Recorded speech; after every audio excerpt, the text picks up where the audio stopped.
ఆత్మహత్య చేసుకుందామని సముద్రానికి బయలుదేరిన రమణి తనలో తానే అనుకుంది. పిరికిదానిలా ఆత్మహత్య ఎందుకు చేసుకోవాలి? ఇక్కడి నుండి ఎక్కడికైనా దూరంగా పారిపోయి బతకవచ్చు కదా అనుకుని స్టేషన్ వైపు అడుగులు వేసింది.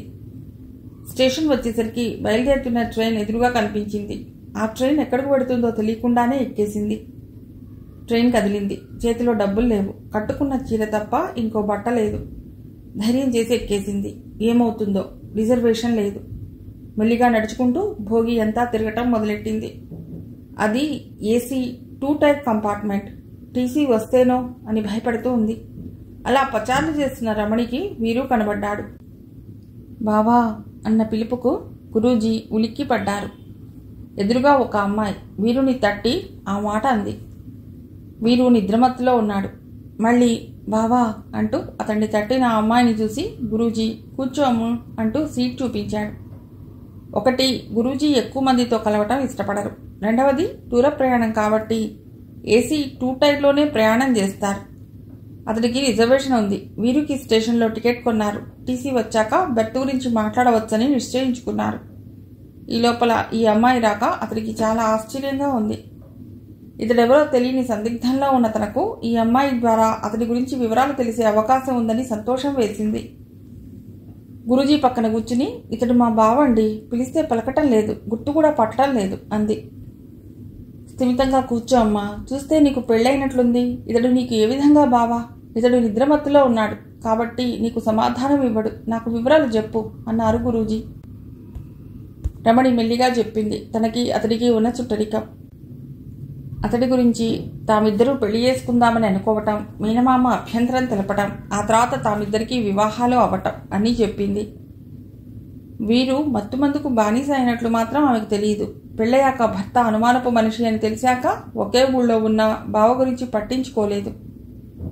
గురూజీ వీరు మత్తుమందుకు బానిస అయినట్లు, అతడు తనకు ఏ పరిస్థితుల్లో దొరికాడో అతడి గురించి వివరాలు తెలియక అతనికి వైద్యం చేసి బాగుపరిచాక అతడి వాళ్ల దగ్గరకు చేరుద్దామనే ఉద్దేశంతో అతన్ని తనతో తీసుకువెడుతున్నట్లుగా చెప్పారు. ఇప్పుడు నువ్వు కనబడ్డావు కాబట్టి అతను, నువ్వు తర్వాతి స్టేషన్లో దిగి ఇంటికి వెళ్ళండమ్మా అన్నారు గురూజీ. బాబుగారు, మీరేమనుకోకపోతే నన్ను కూడా మీతో రానివ్వండి. బావ ఎంతో బలమైన కారణం లేకపోతే ఇలాంటి దుర్వ్యసనానికి బానిసై ఉండేవాడు కాదు. అంత మంచివాడు ఇలా ఎందుకయ్యాడో నాకు అర్థం కావడం లేదు. బావను కంటికి రెప్పలా కాపాడుకుంటాను అంది రమణి. నీకు కూడా భర్త, పిల్లలు, సంసారం ఉండి ఉంటాయి కదమ్మా. ఎంత మీ బావ అంటే ప్రేమ ఉన్నా ఇలా అతడి కోసం వచ్చేస్తావా? నువ్వెక్కడికో బయలుదేరినట్లున్నావు. నీ అడ్రస్ ఇస్తే అతడు బాగుపడ్డాక నీకు తెలుపుతాను అన్నారు. లేదు బాబుగారు, నాకు భర్త ఉండి లేనట్లే. జీవితం అంటే విరక్తి కలిగి చచ్చిపోదామని నిశ్చయం చేసుకున్నదాన్ని. ఇలా ఈ ట్రైన్ ఎక్కటం, మిమ్మల్ని కలవటం అంతా భగవద్ ఇచ్ఛ. చేతిలో చిల్లిగవ్వ లేదు అంటూ జీవితం గురించి అన్నీ ఆయనకు వివరించింది. ఆమె కథ విని శాపగ్రస్తులు అనుకున్నారు. తర్వాత టీసీ వచ్చినప్పుడు అతడితో మాట్లాడి రిక్వెస్ట్ చేసి ఆమె కూడా టికెట్ కొన్నారు. అదృష్టవశాత్తు ట్రైన్ ఖాళీగా ఉండటంతో సమస్య లేకుండా వాళ్ళు ఢిల్లీ, ఆ తర్వాత బస్సులో ప్రయాణం చేసి ఆశ్రమం చేరుకున్నారు. వీరు అన్న పేరులోని చేదు జ్ఞాపకాలను మరవటం కోసం తన పేరు ఈశ్వర్గా మార్చుకున్నాడు. మొదట్లో అతడికి వైద్యం చేయడం చాలా కష్టమైంది. హిస్టరీగా నాకెవరూ లేరు, నేనెవరికీ అక్కర్లేదు, నాకు మత్తులో బాగుంది అంటూ అరుపులు కేకలు వేసేవాడు. వీరు ట్రీట్మెంట్లో రమణి గురూజీకి చాలా సహాయకారిగా మారింది. ఏది చెప్పినా చాలా తొందరగా గ్రహించటం, పనిలో శ్రద్ధ అతడికి చాలా నచ్చింది. ట్రీట్మెంట్లో భాగంగా ముందుగా రోగి శరీరాన్ని శుద్ధి చేయాలి. రోగి శరీరంలో ఉన్న విషతుల్యమైన పదార్థాలన్నీ తీసివేయాలి. కొన్ని మూలికలు ఉపయోగించి వమన ప్రక్రియ ద్వారా చేయవచ్చు. ఈ ప్రక్రియ కొంచెం కష్టతరమైన పని. సరైన పర్యవేక్షణలో మందులు వాడాలి. ఆ సమయంలో రోగి పడే శారీరక, మానసిక పరిస్థితుల్లో దగ్గరుండి మందులు మారుస్తూ ఉండాలి. దీనితో పాటు రోగి మానసిక పరిస్థితిని కూడా నియంత్రించేందుకు మందులు వాడాలి. ఆ రోగి ఏ మానసిక ఒత్తిళ్లకు గురి అయి ఏ బలహీన క్షణాల్లో ఈ అలవాటుకు బానిసయ్యాడో తెలిస్తే అతడి మానసిక పరిస్థితి అంచనా వేసి దాన్ని మెరుగుపరచడానికి దోహదం అవుతుంది. వాళ్ల మీద వాళ్లకు అసహ్యం తగ్గాలి. డ్రగ్స్కి బానిసయ్యాక చాలా మందిలో వాళ్ల మీద వాళ్లకు అసహ్యం పెరుగుతుంది. అందుకని వాళ్ల నడవడిని కూడా మెల్లిగా మార్చాలి. మానసిక స్థితిలో మార్పు రావడానికి కుటుంబ సభ్యుల అవసరం కూడా ఉంటుంది. కానీ ఆశ్రమంలో కుటుంబ సభ్యుల పాత్ర ఆ ఆశ్రమంలో ఉన్న అందరూ చేస్తారు. గురూజీ క్రమశిక్షణలో అక్కడున్న వారందరూ తాము ఒకరి కోసం ఒకరు అన్న భావన పెంపొందించుకున్నారు. మిమ్మల్ని మీరు ప్రేమించుకోండి. మీ మీద మీకున్న ప్రేమ జీవితంలో మిమ్మల్ని ముందుకు నడుపుతుంది. ఎవరో మనల్ని ప్రేమించాలి, ఎవరో మనల్ని గుర్తించాలి అన్న భావం మానేయండి. మనలోని ప్రతిభను ఎవరైనా గుర్తిస్తే సరే, లేకపోయినా మన గమనం ఆగిపోకూడదు. ప్రతి మనిషి తన వాళ్ల కోసమే కాక తన కోసం కూడా బతకాలి. ఎప్పుడైతే జీవితం మీద ఆసక్తి పోతుందో అప్పుడే మనిషి తనను తాను హింసించుకుంటాడు, జీవితేచ్ఛని చంపుకునేందుకు ప్రయత్నిస్తాడు. వీరు విషయంలో ఇదే జరిగింది. తనను ఎవరూ ప్రేమించటం లేదు, ప్రేమించేవాళ్లు లేరు అన్న భావన అతన్ని మత్తుమందుకు దాసోహం చేసింది. రమణికి అతని మనస్తత్వం ఎంత సున్నితమైనదో తెలుసు కనుక అతన్ని తల్లిలా లాలించి ఆదరించింది. స్నేహితురాలిగా సలహాలిచ్చింది. కొన్ని విషయాల్లో గురువులా దండించింది. ఇన్ని రోజులు ఏ ఆప్యాయతకు అతడు పరితపించాడో అది రమణి ద్వారా దొరికింది. భార్యగా తప్ప అన్ని సేవలు చేసింది. గురూజీ మందులతోనూ రమణి లాలనతోనూ ఆశ్రమంలో ఉన్న మిగిలిన వాళ్ల భయ్యా అన్న పిలుపుతోనూ అతడిలోని చైతన్యం మేలుకుంది. అవును, తను తన కోసం బతకాలి, తనను కూడా ఇష్టపడేవాళ్లు ఉన్నారు అనుకున్నాడు వీరు. ఒకరోజు పుస్తకం మీద ఏవో పిచ్చి గీతలు గీయడం మొదలెట్టాడు. అప్పుడప్పుడు అలా గీస్తుండడం అతడికి అలవాటు. ఇదివరలో అలా గీసినప్పుడల్లా తండ్రి చూసి ఏమిటా పిచ్చి గీతలు, కాగితాలు కలం దండగా అంటూ తిట్టేవాడు. అలా గీసిన పిచ్చి గీతలు ఒకరోజు గురూజీ కంటపడ్డాయి. ఈ గీతలు ఎవరు గీశారు అని అడిగాడు. ఈశ్వర్ భయ్య గీశాడు, అప్పుడప్పుడు అలా తోచినప్పుడు గీస్తూ ఉంటాడు అంది నీలం. ఈశ్వర్కి నేను రమ్మన్నానని చెప్పు అన్నారు గురూజీ. నీలం వెళ్ళి ఈశ్వర్ను, భయ్యా నేను గురూజీ పిలుస్తున్నారు అంది. గురూజీ ఎందుకు పిలిచారు? తను మందులు వేసుకుంటున్నాడే, ఇక ఏమై ఉంటుంది అని ఆలోచించుకుంటూ గురూజీ దగ్గరికి వెళ్ళాడు. గురూజీ పిలిచారట. ఈ గీతలు ఎవరు గీశారు? నువ్వేనా? ఒక్కసారిగా భయం లాంటిది కలిగింది. అయ్యో, ఆ పిచ్చి గీతలు గీసిన వెంటనే పారేసి ఉండవలసింది. ఇప్పుడు నాన్నగారిలాగే ఈయన కూడా చివాట్లు పెడతారేమో అనుకున్నాడు. నేనే తోచనప్పుడు గీస్తూ ఉంటాను, ఇంకెప్పుడు గీయను అన్నాడు. అదేమిటి అలా అంటావు? గీయాలి, ఇంకా బాగా గీయాలి. నువ్వెప్పుడైనా నువ్వు గీసిన గీతలు పరికించావా? లేదు, నా మనసుకు వచ్చిన ఊహను గీతలుగా గీస్తాను తప్ప అందులోకి తిరిగి ఎప్పుడూ చూడలేదు అన్నాడు. నీకు తెలియకుండానే నీలో ప్రకృతిని చూసి నువ్వు పరవశించినప్పుడు దాని తాలూకు ముద్రలు నీలో ముద్రింపబడ్డాయి. ఆ నీ ఊహలే కాగితం మీద చోటు చేసుకున్నాయి. నువ్వు చేస్తున్న పనిలో నీకు ఏకాగ్రత లేక, రెండవది నీకు ప్రోత్సాహం లేక ఎవరైనా తిడతారు. అవి పిచ్చి గీతలు అన్న భావన నీలో ఉండబట్టే దానికి ఒక నిర్దిష్టమైన రూపం రాలేదు. ఇంకా ఏమైనా గీసావా అన్నారు. ఈశ్వర్కు చాలా ఆశ్చర్యంగా ఉంది. తిడతారేమో అనుకున్న గురూజీ తన గీతల్లో ప్రకృతి దృశ్యాలు ఉన్నాయంటున్నారు. నిజంగా తనకు ఉదయిస్తున్న సూర్యుడన్నా, తలలూపుతున్న చెట్లన్నా, సముద్రం అన్నా, అలాగే ప్రకృతిలో ప్రతిదీ ఇష్టం. ఎన్నోసార్లు అనుకున్నాడు, ఇవన్నీ సృష్టించిన విధాత ఎంత గొప్పవాడోనని. గీసి పారేస్తుంటాను, గీయకుండా ఉండలేను. ఇప్పటిదాకా అందరూ దాన్ని పిచ్చి గీత అన్నారు, ఎవరూ మెచ్చుకోలేదు అన్నాడు. గురూజీకి అర్థమైంది. చిన్నప్పటి నుండి అతని మనోభావాలు ఎవ్వరూ అర్థం చేసుకోలేదని. పిల్లలందరూ ఒకే మనస్తత్వాన్ని కలిగి ఉండరు. అలాగే అందరికీ చదువు మీద ఇంట్రెస్ట్ ఉండదు. ప్రస్తుతం ఈ పోటీ ప్రపంచంలో అందరికీ చదువు మీద ధ్యాస. ప్రతిదానికి పోటీ, పరుగు, నిలకడ అన్నది మానవ జీవితంలో కరువైపోతోంది. తాము వెనకబడిపోతామేమోనన్న భయంతో పరుగు, ఒక్కటే పరుగు. పక్కవాళ్ల పిల్లవాడు పరుగు పెడుతున్నాడని తమ పిల్లవాడు కూడా పరుగు పెట్టాలన్న కోరిక. పిల్లవాడు ఏం కోరుకుంటున్నాడు, వాడి అభిరుచి ఏమిటి, వాడికి ఏం ఇష్టం అన్న ఆలోచన కన్నా అమ్మా నాన్నలకు ఇష్టమైన చదువు, లేకపోతే మార్కెట్లో జాబ్ అవకాశాలు ఎక్కువ ఉన్నాయో శోధించి దాన్ని చదవమని బలవంతం చేయటం. ఈ ప్రక్రియలో పిల్లవాడి అభిరుచి చచ్చిపోతుంది. కొంత ధైర్యవంతులైన పిల్లలు మాత్రం దీనికి ఎదురు తిరిగి తమకు ఏం కావాలో దాన్ని పొందటానికి ప్రయత్నిస్తున్నారు. ఈశ్వర్ లాంటి వాళ్ళు బలి అయిపోతున్నారు. అతడు చదువు సరిగ్గా చదవటం లేదని తిట్టారు, కానీ అదే అతడి పిచ్చి గీతల్లో ఒక కళాకారుడు దాగి ఉన్నాడని గుర్తించి ఉంటే ఒక మంచి చిత్రకారుడు ఉద్భవించేవాడు.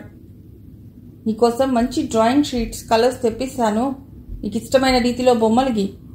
ముందుగా మనసులో ఒక ఊహా చిత్రాన్ని నిర్మించుకుని దాన్ని కాగితం మీద పెట్టడానికి ప్రయత్నించు.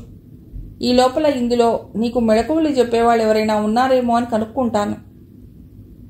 అలా ఈశ్వర్గా మారిన వీరు జీవితం ఒక మలుపు తిరిగింది.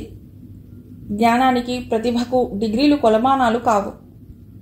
మెడిటేషన్, యోగా, గురూజీ మందులతో మెల్లిగా డ్రగ్స్ తీసుకోవాలన్న కోరిక మరుగున పడిపోతోంది. ఇప్పుడతడికి ఒంటరితనం అన్నది లేదు. ఖాళీ సమయం అంతకన్నా లేదు. ఆశ్రమంలో మొక్కల సంరక్షణ, అందరితో సరదాగా కబుర్లు, ఆప్యాయంగా వినిపించే ఈశ్వర్ భయ్యా అన్న పిలుపుతో అతడి జీవితంలో కొత్త కాంతులు నిండుకుంటున్నాయి. ఇదివరకులా కాకుండా సమయం చూసుకుని తన పిచ్చి గీతలకు ఒక రూపు ఇవ్వటం, దానికి రంగులు పులమటం అలవాటు చేసుకున్నాడు.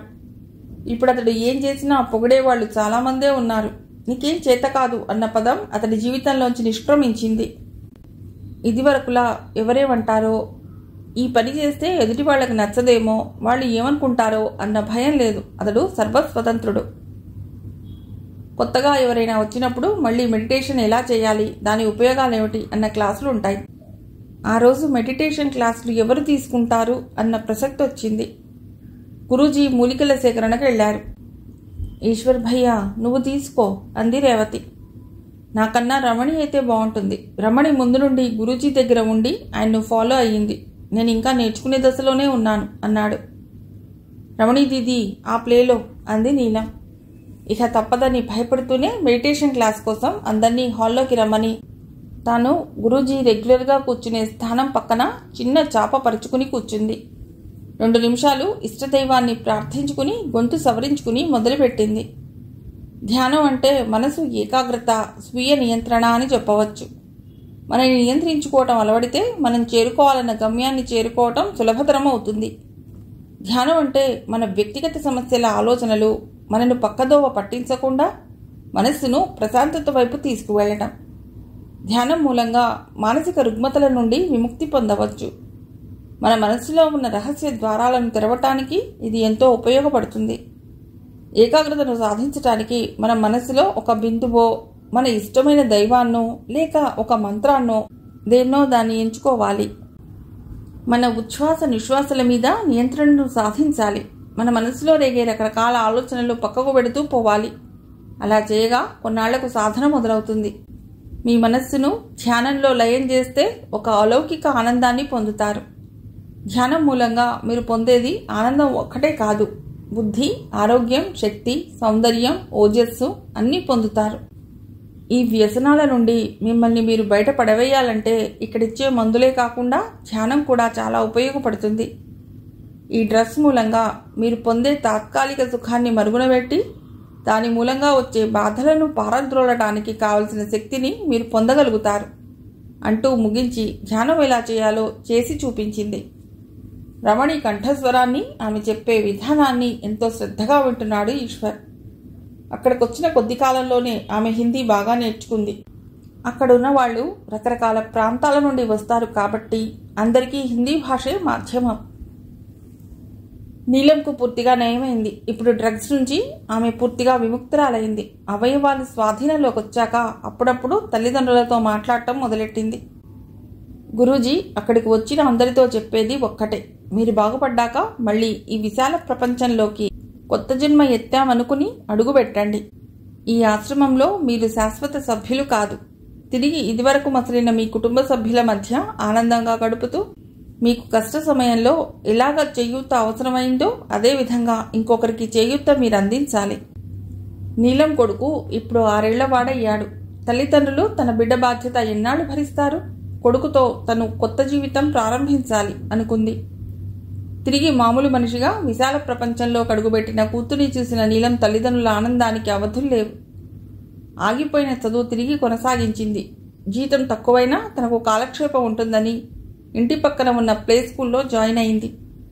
అందమైన పువ్వులాంటి చిరునవ్వు చిందించే ఆ చిన్నపిల్లల మధ్య తాను ఒక చిన్న పాపగా మారి ఆనందాన్ని అనుభవించడం నేర్చుకుంది. ఆ ఆనందం సొంతం చేసుకుందుకు నర్సరీ టీచర్ ట్రైనింగ్ అవ్వాలని డిసైడ్ చేసుకుని దానికోసం ప్రయత్నం సాగించింది. ఒక లక్ష్య సాధనతో ముందుకు సాగుతున్న నీలంను చూసి తమ బిడ్డ ఏమైపోతుందోనని కలత చెందిన తల్లిదండ్రులు ఆమె చర్యలతో సంతృప్తి చెంది ఇహ తాము ఏవైనా పర్వాలేదన్న ధోరణికొచ్చారు. అలా నీలం జీవితం ఒక గాడిన పడింది. హృషికేశ్ నుంచి వచ్చినప్పటి నుండి మంజరి అన్యమనస్కంగా ఉండటం గ్రహించిన మధుకర్ ఆమెను బిజీగా ఉంచడం మంచిదనుకున్నాడు. మంజరి, నీకు ఇంట్లో ఏం తోచడం లేదేమో. ఏదైనా కాలక్షేపం ఉంటే బాగుంటుంది. ఆర్మీ ఆఫీసర్స్ వైఫ్స్ అసోసియేషన్లో జాయిన్ అవ్వు, లేకపోతే చుట్టుపక్కలున్న చిన్న స్కూళ్లలో దేనిలోనైనా జాయిన్ అవ్వు అన్నాడు. ఈ ఆలోచన మంజరికి కూడా నచ్చింది. వీరు అన్నయ్య జ్ఞాపకాల నుండి బయటపడాలంటే తనకేదో వ్యాపకం ఉండాలి. స్కూల్లో జాయిన్ అయితే పిల్లలతో మంచి కాలక్షేపంతో టైం తెలియదు అని నిర్ణయించుకుంది. తాముంటున్న ఇంటి పరిసరాల్లో ఉన్న స్కూళ్లలో ప్రయత్నించగా ఒక స్కూల్లో జాబ్ దొరికింది. దాంతో రెగ్యులర్ రొటీన్లో పడింది. రకరకాల మనస్తత్వాల పిల్లలు, ఒక్కో పిల్ల ప్రవర్తన ఒక్కోలా ఉంటుంది. పిల్లల మనస్తత్వం అర్థం చేసుకోవటం చాలా కష్టం. టీచర్ ఉద్యోగం అంత సులభమైన పని కాదు.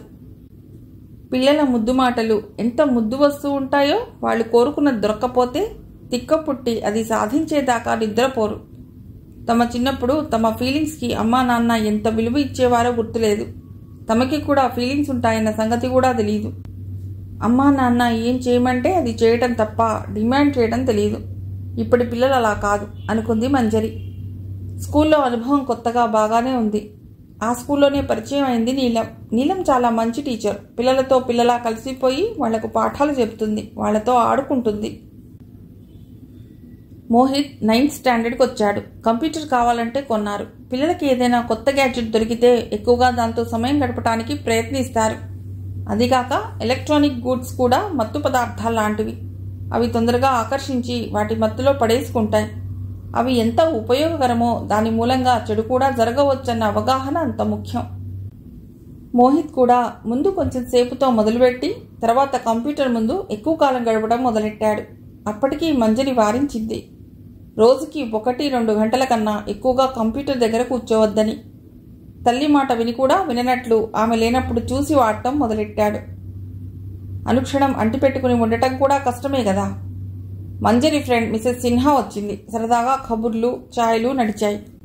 మోహిత్ ఏడి అని అడిగింది. తను వచ్చి ఇంతసేపైనా అతడు కనబడకపోతే. లోపల కంప్యూటర్ మీద ఏదో పని చేస్తున్నాడు. మీకు తెలుసు కదా, ఈ మధ్య అన్ని కంప్యూటరైజేషన్ అయిపోయింది. స్కూల్ లెవెల్ నుండే కంప్యూటర్ ఇంట్రడ్యూస్ చేస్తున్నారు. ఇదివరకు ప్రొఫెషనల్ కోర్సుల వాళ్ళకు ఉండేదేమో. మామూలుగా కాలేజీలో చదివిన వాళ్ళు ఉద్యోగానికి వెళ్లే ముందు అవసరమైతే కంప్యూటర్ నేర్చుకునేవాళ్ళు. ఇప్పుడు కాలం మారిపోయింది అంది మంజరి. కాలం మారిపోయింది నిజమే. నీతో కొన్ని విషయాలు మాట్లాడాలి. అలా బయటకు వచ్చి నడుస్తూ మాట్లాడుకుందా అంది మిసెస్ సిన్హా. సరే అలాగే అంటూ ఇద్దరు బయటికి నడిచారు. తాను చెప్పవలసింది మోహిత్ ఎదురుగా చెప్పడం ఇష్టం లేదు మిసెస్ సిన్హాకు. అందుకే బయటకు వెడదామంది. మిసెస్ సిన్హా ఆర్మీ క్లబ్లోనూ ఆర్మీ ఆఫీసర్స్ వైఫ్స్ అసోసియేషన్లోనూ మంచి యాక్టివ్ మెంబర్. కొంచెం వయసులో పెద్దది కాబట్టి అవసరమైనప్పుడు సలహాలు ఇస్తుంటుంది. ఆమె మంచి మనస్సు తెలిసిన వాళ్ళు ఆమె సలహాల్ని చిరునవ్వుతో స్వీకరిస్తారు. మంజరి కూడా అందులో ఒకరు. బయటికి వచ్చాక అంది మిసెస్ సిన్హా, మంజరి, మోహిత్ని ఎక్కువసేపు కంప్యూటర్ ముందు గడపనివ్వకు. ఒకవేళ నిజంగా వాడి చదువు కోసమే వాడుతున్నా వాడితో పాటు కూర్చుని నువ్వు వాడేం చేస్తున్నాడో ఒక కన్ను వేయడం మంచిది అంది. ఎందుకని? నేను అప్పటికీ కళ్ళు పాడవుతాయని వద్దని చెప్తున్నాను, కానీ వినటం లేదు అంది మంజరి. నీకొక కథ చెప్తాను విను. ఇది కథ కాదు, నిజంగా జరిగింది. మాకు తెలిసిన వాళ్ళ అబ్బాయి జీవితంలో జరిగింది. 14 ఏళ్ల రాహుల్కు కంప్యూటర్ కావాలంటే కొన్నారు. అతడి తల్లిదండ్రులు ఇద్దరు ఢిల్లీలో సాఫ్ట్వేర్ కంపెనీలో పనిచేస్తున్నారు. చేతి నిండా జీతాలు. అందుకే పిల్లవాడు ఏం కొనమన్నా వాళ్ళకు అభ్యంతరం లేదు. వాడు అడిగిన వెంటనే కంప్యూటర్ కొని ఇచ్చారు. కొని అయితే ఇచ్చారు కానీ దాన్ని ఏ విధంగా వాడుతున్నాడని చూడటానికి వాళ్ళకి టైం లేదు. వాడి లోకం, వాడి జీవితం అన్నీ కంప్యూటరే. రోజులో ఎక్కువ గంటలు దానితో గడిపి సర్ఫింగ్ నేర్చుకున్నాడు. అలా చేస్తుంటే వాడికి ఇంటర్నెట్ ద్వారా అమ్మే డ్రగ్స్ గురించి తెలిసింది. అందులో రకాలన్నీ స్టడీ చేశాడు. మెల్లిగా ఒక్కొక్కటి ఆర్డర్ చేసి రుచి చూడటం మొదలెట్టాడు. అప్పుడు వాడి స్థితి, ఇష్టమైనది గ్రహించు, ఇష్టం కానిది విడిచిపెట్టు. వాడికి ఇష్టమైనవి డ్రగ్స్. చాలా రోజుల దాకా తల్లిదండ్రులు గ్రహించలేదు. వాళ్లకు టైం లేదు. వాడి స్కూల్ రిపోర్ట్లో మార్కులు తగ్గడం ప్రారంభమైంది.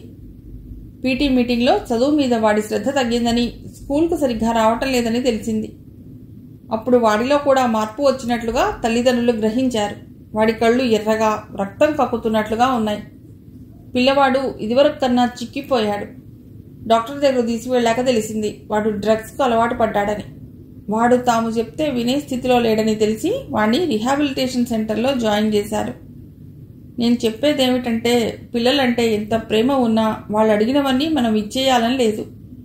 ప్రతి వస్తువు యొక్క విలువ, దానిలోని సాధక బాధకాలు పిల్లలకు తెలిసేటట్లు నచ్చజెప్పాలి. ఈ మధ్యకాలంలో ఆడవాళ్ళు కూడా ఉద్యోగాలు చేయడం ఎక్కువైపోయింది. అందులో సాఫ్ట్వేర్ ప్రొఫెషన్, హయ్యర్ పొజిషన్లో ఉన్న ఆడవాళ్లకు ఆఫీస్ ఒత్తిడి ఎక్కువగా ఉంటుంది. వాళ్లకు ఇంట్లో గడిపే సమయం కూడా తక్కువగా ఉంటుంది. ఏ అమ్మమ్మో నాన్నమ్మో ఉండి కాచుకునే వాళ్ళు ఉంటే సమస్య కొంతవరకు పరిష్కారం అవుతుంది. న్యూక్లియర్ ఫ్యామిలీస్లోనూ ప్రైవసీ కావాలనే మెంటాలిటీతోనూ మనిషి తనను తాను కుంచుకుపోతూ మానవ సంబంధాలకు అంత ప్రాధాన్యత ఇవ్వటం లేదు. సంపాదన రంధిలో పడ్డ తల్లిదండ్రులు అన్నీ డబ్బుతో కొనవచ్చునన్న భావనతో ఉన్నారు. పిల్లల కోసం వెచ్చించడానికి వాళ్ళ దగ్గర సమయం లేదు. అందుకని ఏదో తప్పు చేస్తున్నామన్న భావన. అలాగని ఉద్యోగాలు మానలేరు. అందుకే ఆ లోటు, డబ్బుతో వచ్చే సుఖాలు పిల్లలకు ఏర్పరిచి ఆ లోటు పూర్తి చేసుకుంటున్నాం అనుకుంటున్నారు. ప్రాణం లేని వస్తువులు అమ్మ నాన్న అవ్వవని, అందులో ఆప్యాయత అన్న పదం ఉండదని వాళ్ళకు అర్థం కావటం లేదు. ఇంటికొచ్చాక పిల్లలు ఒంటరితనం ఫీల్ అవుతారు. ఒంటరితనం కొంతమందిని డిప్రెషన్లోకి తీసుకెడుతుంది. కొంతమందిలో ఈ ఒంటరితనం పాజిటివ్ రిజల్ట్స్ కూడా చూపిస్తుంది. వాళ్లలో ఉన్న సృజనాత్మక శక్తి, విమర్శనాత్మక దృష్టి, ఏకాగ్రత పెరుగుతాయి. పూల మొక్కల సంరక్షణలో ఎంత జాగరూకత అవసరమో పిల్లల విషయంలో అదే జాగరూకత అవసరం. అనుక్షణం వాళ్ళు ఏం చేస్తున్నారో, వాళ్ల ప్రోగ్రెస్ ఎలా ఉందో ఒక కన్ను వేసి ఉంచాలి. చాలా పెద్ద లెక్చర్ ఇచ్చినట్లున్నాను అని ముగించింది మిసెస్ సిన్హా. లేదు, మీరేం చెప్పినా మా హితవు కోరి సలహా ఇస్తారు. మీరు చెప్పిన దాంట్లో చాలా నిజాలున్నాయి. ఇక మీదట నేను చాలా జాగ్రత్తగా ఉంటాను. నేనసలు ఉద్యోగం చేయకపోవటానికి కారణం, ఒకటి మోహిత్ అయితే, రెండవది మన వాళ్ల ఫ్రీక్వెంట్ ట్రాన్స్ఫర్లు. మధుకర్ బలవంతం చేయబట్టి మోహిత్ పెద్దవాడయ్యాడని ఈ మధ్యే స్కూల్లో జాయిన్ అయ్యాను అంది. అదేం పర్వాలేదు, ఉద్యోగం మాననక్కర్లేదు. వాణ్ణి 1 గంట గమనిస్తూ ఉండు చాలు. ఇక నేను పెడతాను అంటూ మిసెస్ సిన్హా వెళ్లిపోయింది. గురూజీకి సేఠ్జీ వస్తున్నట్లు ఉత్తరం వచ్చింది. ఈశ్వర్ను పిలిచి సేఠ్జీ వసతి గురించి చూడమన్నారు. సేఠ్జీ ఎవరండి? ఇంతకుముందు ఎప్పుడూ వచ్చినట్లు లేదు. నేను ఇలా అడుగుతున్నానని ఏమీ అనుకోవద్దు. అలా అనుకునేందుకు ఏమీ లేదు. మన ముఖ్యదాతల్లో ఒకరు. ఈ స్థలం కూడా ఆయన కొన్నదే. అప్పుడప్పుడు ఫోన్లో మాట్లాడతారు తప్ప నువ్వు వచ్చాక ఆయన రాలేదు. ఆయన కథ ఇంకెప్పుడైనా చెప్తాను అన్నారు గురూజీ. 2 రోజుల తర్వాత సేఠ్జీగా పిలువబడే ముఖేష్ అగర్వాల్ వచ్చారు. వస్తూ ఆయనతో పాటు ఒక అమ్మాయిని తీసుకొచ్చారు. ఆ అమ్మాయికి సుమారు 20 నుండి 23 లోపల వయస్సు ఉండవచ్చు. ఆమెను చూసిన వెంటనే తెలుస్తోంది ఆమె ఏ స్థితిలో ఉందో. గురూజీ నవ్వుతూ ఆహ్వానించారు సేఠ్జీని. సేఠ్జీ తనతో వచ్చిన అమ్మాయి వివరాలు చెప్పబోతే, తర్వాత మాట్లాడుకుందాం, మీరు ప్రయాణం చేసి వచ్చారు కదా, స్నానం అది చేసి విశ్రాంతి తీసుకోండి అంటూ రమణిని పిలిచారు. రమణి, ఈ అమ్మాయికి కావలసిన ఏర్పాట్లు చూడమ్మా అని సేఠ్జీ బాధ్యతను ఈశ్వర్కి అప్పగించారు. ఈశ్వర్ సేఠ్జీకి, అతడి డ్రైవర్కు వసతి సౌకర్యాలు చూడటంలో నిమగ్నమయ్యాడు. ఇలా ఎవరైనా అతిథులు వచ్చినప్పుడు ఉండటానికి వీలుగా కొన్ని పర్ణశాలలు నిర్మింపబడి ఉన్నాయి. అందులో ఒకటి ఆయనకు కేటాయించబడింది. డ్రైవర్కు వేరే చోట వసతి చూపించి తన పనిలోకి వెళ్ళిపోయాడు. భోజనం విశ్రాంతి అయ్యాక సాయంకాలం తోటలో పచ్చని చెట్ల మధ్య కూర్చుని, చెప్పండి సేఠ్జీ, ఆశ్రమానికి వచ్చి చాలా రోజులైంది అన్నాడు గురూజీ. అవును, ఈ మధ్య వ్యాపారంలో చాలా బిజీ అయిపోయి రావటం కుదరటం లేదు. నేను నాతో ఒక అమ్మాయిని తెచ్చాను, మాకు తెలిసిన వాళ్ళ అమ్మాయి. ఆ అమ్మాయికి మీరు వైద్యం చేసి మళ్ళీ మామూలు మనిషిని చేయాలి. ఈ అమ్మాయి మత్తుమందుకు ఎలా బానిసయ్యింది? ఎందుకంటే వాళ్ళు ఏ పరిస్థితుల్లో దీనికి అలవాటు పడ్డారో నాకు వివరాలు తెలిస్తే వైద్యానికి, ఆ అమ్మాయి మానసిక స్థితిని మెరుగుపరచడానికి అవకాశం ఉంటుంది. ఈ మత్తుమందులో పడ్డాక కొన్నాళ్లకు వాళ్లను వాళ్ళు ద్వేషించుకోవడం మొదలెడతారు. అందుకని ముందుగా వాళ్లకు జీవితం మీద ప్రేమ పెంచాలి. దానికి వాళ్ల మనస్తత్వం గురించి తెలియాలి అన్నారు గురూజీ. సేఠ్జీ చెప్పిన ఆ అమ్మాయి కథ. ఆశా డిగ్రీ పూర్తి చేశాక కాల్ సెంటర్లో జాబ్లో జాయిన్ అయింది.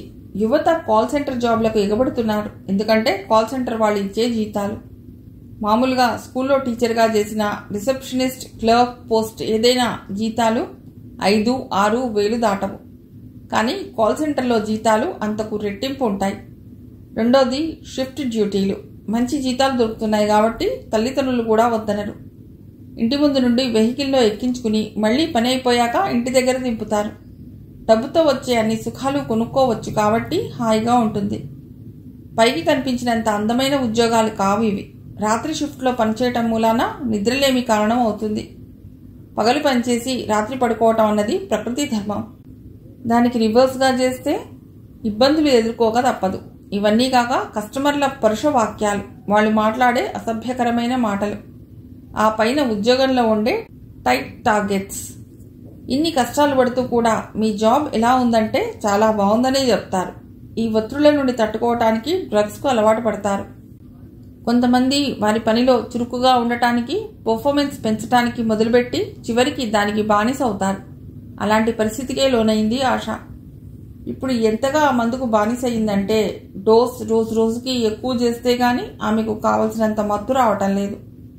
ఆ అమ్మాయి పరిస్థితి నా దృష్టిలోకి వచ్చాక మీ దగ్గరకు తీసుకొస్తే మంచిదనిపించింది. మిగిలిన చోట్ల కూడా ఇలాంటి వాళ్లను ట్రీట్ చేసే సెంటర్లున్నా నా స్వానుభవంతో మీ మూలికా వైద్యాన్ని, మీరు చేసే వైద్య విధానం ఉత్తమం అనుకుంటాను. అందుకే నా పూచీ మీద ఈ అమ్మాయిని ఇక్కడ తీసుకొచ్చాను అన్నారు. అవును, నిజమే. ఈ రోజుల్లో ప్రతి వాళ్లకు ఒత్తిడి ఎక్కువైపోయింది. ఆ ఒత్తిడిని తగ్గించుకుందుకు వేరే మార్గాలను ఎన్నుకోవలసిన యువత ఇలాంటివి ఎన్నుకోవటం చాలా విచారకరమైన విషయమే. దీనికి ఎవరు బాధ్యులో తెలియదు. మనకు చేతనైనంత చేసి ఆ పైన భగవంతుడిని ప్రార్థించడం తప్ప మనమేమీ చేయలేము. తప్పకుండా ఆ అమ్మాయిని ఆ పంక్తుల నుండి బయటకు తీసుకొస్తాను అన్నారు గురూజీ. నీలం, మంజరికి మంచి స్నేహం ఏర్పడింది. స్కూల్లో నీలం పిల్లలతో మెలిగే విధానాన్ని, ఆమె సహనాన్ని చూసి ముచ్చటపడుతూ ఉంటుంది. ఆమె దగ్గర ఉండే మెళకువలు నేర్చుకుందుకు ప్రయత్నిస్తుంది మంజరి. సరదాగా ఒకసారి మా ఇంటికి రా అంటూ ఆహ్వానించింది మంజరి. అలాగే, నువ్వు కూడా మా ఇంటికి రావచ్చు కదా. నేను మా బాబుయే ఉంటాం ఇంట్లో. మా అమ్మ నాన్న మా ఊళ్ళో ఉంటారు అంది నీలం. నీలం స్కూల్కు దగ్గరలోనే ఒక గది, వంటిల్లు ఉన్న చిన్న ఇల్లు తీసుకుంది. స్కూల్ అయిపోయాక ఇంట్లో ట్యూషన్స్ కూడా చెప్తుంది. బాబు భవిష్యత్తుకు పునాది వేయాలని. మంజరి ఒకరోజు బలవంతం చేసి నీలంను వాళ్ళింటికి తీసుకువెళ్ళింది. వద్దనటానికి కారణం దొరకలేదు. అందుకే మంజరి వెంట వచ్చింది. విశాలంగా ఉన్న పోర్టికో, చక్కటి గార్డెన్, అందమైన పూల మొక్కలతో ఉన్న ఇల్లు చాలా బాగా నచ్చింది. మీ ఇల్లు చాలా బాగుంది అంది నీలం. నాకు ఈ ఇల్లు చాలా నచ్చింది. అందుకే క్వార్టర్స్ వచ్చినా మేము వెళ్లకుండా ఈ ఇంట్లోనే ఉన్నాం. డ్రాయింగ్ రూమ్లో కూర్చోబెట్టి నేను ఇప్పుడే బట్టలు మార్చుకుని వస్తాను అంటూ లోపలికి వెళ్ళింది. బట్టలు మార్చుకుని ఇద్దరి కోసం టీ, బిస్కెట్స్ తెచ్చి టీపాయ్ మీద పెట్టింది. టీ తాగి కబుర్లు చెప్పుకున్నారు. మంజరి తన గురించి, వాళ్ళ ఆయన గురించి, మోహిత్ గురించి అన్నీ చెప్పింది. ఇల్లు చూపించడానికి లోపలికి తీసుకువెళ్ళింది. ఇంటిని చాలా నిశ్చితంగా పరిశీలిస్తున్న నీలం మంజరి వాళ్ళ బెడ్రూమ్లో ఉన్న దండ వేసిన ఫోటో చూసి ఎవరు అని అడిగింది. మా అన్నయ్య వీరు అని. ఎందుకు అడిగావు అంది. అతడు ఈశ్వర్ భయ్యాలా ఉన్నారు అందుకని అడిగాను. ఈశ్వర్ భయ్య ఎవరు? మీ అన్నయ్య? కాదు, నాకు అన్నయ్య లేరు. ఆశ్రమంలో ఉంటారు. మేమందరం అతన్ని భయ్య అంటాం. ఆశ్రమం ఏమిటి? ఇంత చిన్న వయసులో నువ్వు ఆశ్రమంలో ఉండడం ఏమిటి? నాకేమీ అర్థం కావటం లేదు. నీకు అభ్యంతరం లేకపోతే వివరంగా చెప్తావా? అప్పుడు నీలం తన గురించి వివరంగా అన్ని వివరాలు చెప్పింది. ఎలా చెడు అలవాటుకు లోనయ్యింది, ఆశ్రమంలో చేరటం అన్నీ చెప్పింది. మరి ఈ ఈశ్వర్ భయ్య ఎవరు? ఆశ్రమంలో ఇంకా ఎంతమంది ఉంటారు? మీ భయ్యాగా పిలువబడే అతడు ఎక్కడి నుంచి వచ్చాడు అని అడిగింది. మంజరి మనస్సులో ఆతృత. ఆ రోజు తను వీరు లాంటి మనిషిని చూడటం తన భ్రమ కాదన్నమాట. అతడు తమ అన్న వీరునా లేక అతన్ని పోలిన మనిషా అన్నది తెలుసుకోవాలి. నీలం కూడా వీరు ఫోటో చూసి వాళ్ళ ఈశ్వర్ భయ్యాలా ఉన్నాడంటే ఇద్దరు ఒకే మనిషా లేక ఒకే పోలికలతో ఉన్నారా అన్నది తేల్చుకోవాలి. ఈశ్వర్ భయ్య ఎక్కడి నుంచి వచ్చాడో నాకు తెలియదు, కానీ అతడు మీ భాషే మాట్లాడతాడు. గురూజీ కూడా తెలుగువారే అన్నది. ఆ ఆశ్రమం ఎక్కడుంది అంది మంజరి. హరావాలా దాటాక హృషికేశ్ కన్నా ముందు రోడ్డు నుండి కొంచెం దూరం లోపలికి వెడితే వస్తుంది ఆశ్రమం. అక్కడ గురూజీ మాలా మత్తుమందుకు బానిసలైన వాళ్లకు ఇంకా చాలా రోగాలకు మూలికా వైద్యం చేస్తారు అంది. మీ ఆశ్రమం వాళ్ళు ఎప్పుడైనా హృషికేశ్ పెడతారా? తరచూ పెడుతుంటాం. ఆశ్రమానికి ఏవైనా కావాలన్నా, గంగలో స్నానానికి, అక్కడున్న మందిరాలు దర్శించుకోవాలన్నా వెళుతూ ఉంటాం అంది. ఇలా మాట్లాడుతూ వాచి చూసుకుని ఉలిక్కిపడి, అయ్యో టైం అయింది, బాబు స్కూల్ నుండి ఇంటికి వచ్చేస్తాడు, నేను వెళతాను అంటూ బయలుదేరడానికి లేచింది నీలం. ఒక్కసారి మనం ఆశ్రమానికి వెళదాం అంది మంజరి. అలాగే వెళదాం. నేను అప్పుడప్పుడు వెళుతూ ఉంటాను. అక్కడికి వెళ్ళటం అంటే నాకు చాలా ఇష్టం. నాకు పునర్జన్మ ఇచ్చిన ప్రదేశం. ఆ కారణంతోనే అమ్మ వాళ్ళు ఫరీదాబాద్లో ఉన్నా నేను ఈ ఊరొచ్చాను అంది. మిగిలిన కథ తర్వాతి భాగంలో.